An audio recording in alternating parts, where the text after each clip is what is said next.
السلام علیکم درنو ملګرو.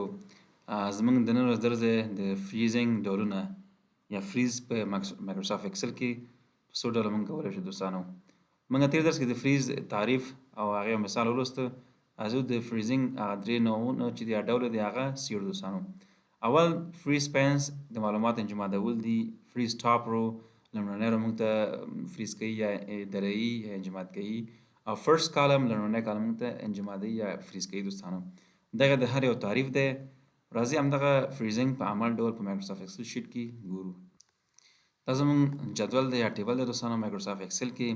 زه غواړم چې دغه ساحې څخه پورته یعنې دغه ساحه ټول فریز شي او لاندې هغه فریز نه شي. راځم همدلته کلیک کوم، بیا ویو ټیب ته ځم، په ویو ټیب کې فریز پین باندې کلیک کوم. چې کله دا کلیک شو اتومات همدغه ساحه ماته څه شو دوستانو، دا فریز شو. اوس غواړم دا بیرته د فریز څخه ایسته کړم، نو راځم بیرته فریزینګ برخې ته دا انفریز کوم. اتومات دا انفریز کیږي دوستانو. دویم نوع چې دوستانو دا فریز ټاپ رو. دا په دې معنی چې دغه اولنی رو چې هر یو وي هغه ماته څه که فریز که.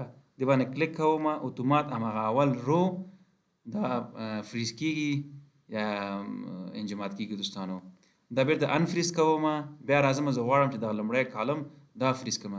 نو په فریز باندې راځم، بیا فریز فرست کالم لومړنی کالم ماته څه شو دوستانو، دا فریز شو.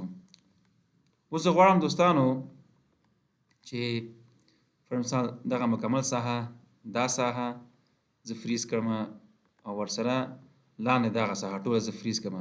نو د دې کار لپاره راځم دغلته درېږم، بیرته ویو ټیب ته ځم، بیا فریز ته، بیا فریز پینس دې باندې کلیک اتومات هغه څه شو دوستانو، دا هم فریز شو او دا برخه هم فریز شو. دا و د فریزینګ برخه دوستانو. مننه. السلام علیکم ورحمت الله.